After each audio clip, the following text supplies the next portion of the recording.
कि ये खा लिया तो एग क्वालिटी अच्छी हो जाएगी, या फिर ये खाया तो एग क्वालिटी अच्छी होगी। क्या खाने से एग क्वालिटी अच्छी होगी? तो आज पे वही बताने वाली हूँ कि नेचुरली क्या तरीका अपनाना है आपको, जो साइंटिफिक है, जिसपे स्टडीज भी हैं काफी। तो सारी जानकारी आज मैं आपको शेयर करने वाली हूँ।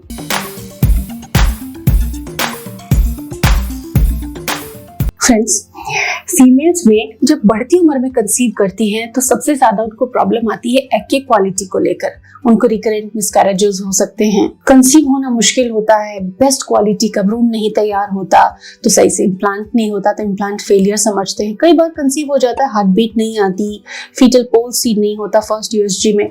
सेवरल इश्यूज होते हैं बढ़ती उम्र में। और आजकल आप देख रहे हैं कि शादियां लेट हो रही है, कॉन्सेप्शन जो बेबी प्लानिंग है वो लेट चल रहा है। अब ऐसे में एग क्वालिटी मेंटेन करके रखना बहुत बड़ा चैलेंज नहीं है।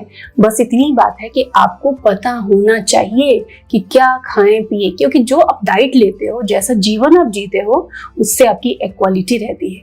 तो एग क्वालिटी को मेंटेन करने के लिए कुछ रिसर्चेस, कुछ स्टडीज भी हैं जो कि बताती हैं कि गुड फैट किस में होता है। गुड फैट यानी हम वसा की बात कर रहे हैं, चिकनाई जो वसा होती है उसकी बात कर रहे हैं।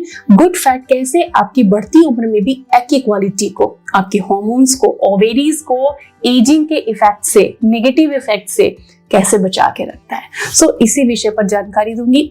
गुड फैट में क्या खाना है, सप्लीमेंट खाना है कि नेचुरल चीज खानी है, उसके बारे में भी बताऊंगी। सो फ्रेंड्स, अगर हम गुड फैट की बात करें तो हर जुबान पे लगभग, और हमने भी कई वीडियोस आपके साथ शेयर किए हैं, ओमेगा 3 गुड ऑयल, मैंने वीडियो भी शेयर किया है कि कौन सा ऑयल हमें कुकिंग में यूज करना चाहिए जब हम बेबी प्लानिंग कर रहे होते हैं, जिससे कि हमें मैक्सिमम बेनिफिट्स मिल सके। तो अब तक अगर आपने हमारे वीडियोस भी देखे हैं तो ओमेगा 3 फैटी एसिड्स के बारे में आपने काफी सुना होगा। सो ओमेगा 3 फैटी एसिड्स क्या होते हैं? ये हमारे बॉडी में नहीं बनते। सबसे पहली बात जो इम्पोर्टेंट है आपको बताना चाहती हूँ, ये हमारी बॉडी में नहीं बनते हैं, इनको हमें खाना पड़ता है, अपने फूड से लेना पड़ता है। तो फिर किन फूड में मिलेगा और ओमेगा 3 क्यों खाएं?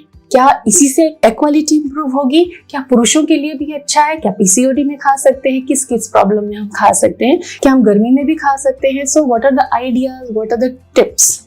Let's see. Omega 3 fatty acids जो हमारे ड्राई फ्रूट्स होते हैं उनमें, वॉलनट्स में अच्छे मात्रा में होता है। चिया सीड्स का नाम आपने सुना होगा। चिया सीड्स पे मैंने भी कई आपको ड्रिंक्स बना के बताए हैं शॉर्ट्स वगैरह में। तो चिया सीड्स में होता है, फ्लैक्स सीड्स में होता है। इसके अलावा जो नॉन वेजिटेरियन है, जो फिश लेते हैं, फिश के अंदर होता है। इसके अलावा आजकल मार्केट में बहुत अच्छे सप्लीमेंट्स अवेलेबल हैं। ओमेगा 3 के सप्लीमेंट्स भी आप ले सकते हो, क्योंकि बेबी प्लानिंग में कई लोगों को रूमेटॉइड आर्थराइटिस की प्रॉब्लम है, घुटने में पेन है, दर्द रहता है, इन्फ्लेमेशन रहता है, तो उसमें सप्लीमेंट्स की नीड होती है। ट्रूली वहां सप्लीमेंट्स की नीड होती है। लेकिन अगर आप फिट हो, हेल्दी हो, आपको ऐसी कोई प्रॉब्लम नहीं है जॉइंट वगैरह की, तो नेचुरल डाइट से भी आप अपनी क्वालिटी इंप्रूव कर सकते हो। लेकिन हाँ, आपको रेगुलर कंसिस्टेंट रहना होगा। सो लेट्स सी क्या क्या खाना है, कितना खाना है और कैसे कैसे खा सकते हैं। तो वेजिटेरियन डाइट में आपने समझ लिया कि सीड्स एंड नट्स आपको यूज करने हैं, और नॉन वेजिटेरियन हो तो हफ्ते में 2 बार फिश ले सकते हो। फैटी फिशेस आप प्रेफर करें, हाई मर्करी फिशेस आप यूज ना करें। इंश्योर कर लें कि मर्करी फ्री रहे आपकी फिशेस। सप्लीमेंट्स में प्लांट बेस्ड सप्लीमेंट भी मार्केट में अवेलेबल है एंड एनिमल बेस्ड भी अवेलेबल है। जो आपकी कन्वीनियंस में हो आप उसे यूज करें, क्योंकि बहुत लोग एनिमल प्रोडक्ट्स यूज नहीं करना चाहते, फिश ऑयल सप्लीमेंट नहीं करना चाहते, तो उनके लिए वीगन सप्लीमेंट्स भी हमने शेयर किए हैं। उसका वीडियो का लिंक मैंने डिस्क्रिप्शन में दिया है। दोनों ही तरह के ओमेगा 3 सप्लीमेंट्स आप हमारे डिस्क्रिप्शन बॉक्स से खरीद सकते हैं जाके। तो बता दें कि ये ओमेगा 3 आपने खाया, आप लगभग हर दिन 2 अखरोट जरूर खा रहे हो। अच्छी बात है, अब खा रहे हो, लेकिन क्या करेगा ये ओमेगा 3 बॉडी में जाके क्या करेगा? तो सबसे पहले ओवरीज में जो एजिंग इफेक्ट आता है, क्योंकि ओवरीज से ही हमारे हार्मोन बनते हैं, एग वहीं पे डेवलप होता है, तो ओवरीज एजिंग इफेक्ट में रहेंगी तो एग डेवलपमेंट कैसे होगा, एग मैच्योर कैसे होगा एंड ओव्यूलेशन प्रोसेस कैसे चलेगा। तो ओवरीज को हेल्दी रखना है, then omega 3 is quite helpful.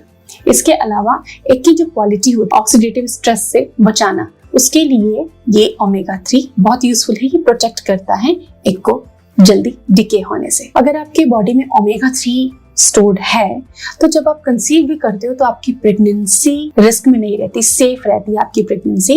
और इसके अलावा प्रेगनेंसी में बच्चे के आईज एंड ब्रेन का डेवलपमेंट भी बहुत अच्छा रहता है, क्योंकि ये बिगिनिंग के कुछ महीनों में, शुरुआत की प्रेगनेंसी के कुछ महीनों में बनते हैं ये ऑर्गन्स, और ओमेगा 3 का इसमें इंपॉर्टेंट रोल होता है। स्टडीज कहती है बाद में आपने थर्ड ट्रिमेस्टर में कितना अखरोट खाया वो उतना फायदा नहीं पहुंचाएगा जितना आपने पहले खाया होगा, बॉडी से बच्चे के अंदर जाएगा। तो शुरू की प्रेगनेंसी में ये आपके बच्चे को भी हेल्दी बनाता है। अब बात करते हैं पुरुषों के लिए, तो पुरुषों के लिए भी कुछ यूजफुल है।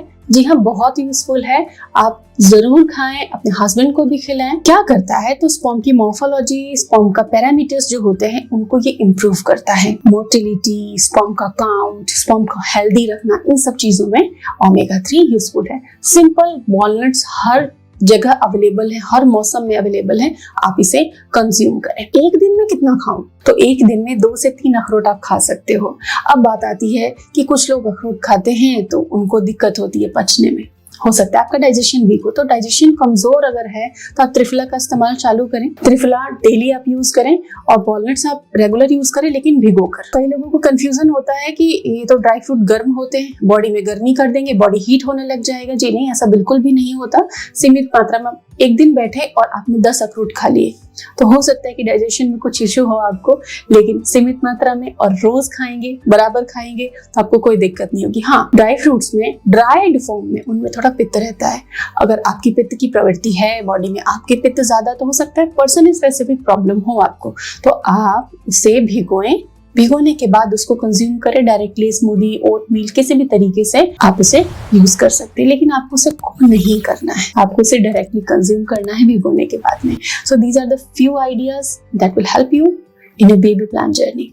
ये वीडियो कैसा लगा कमेंट करके जरूर बताएं। Thanks for watching.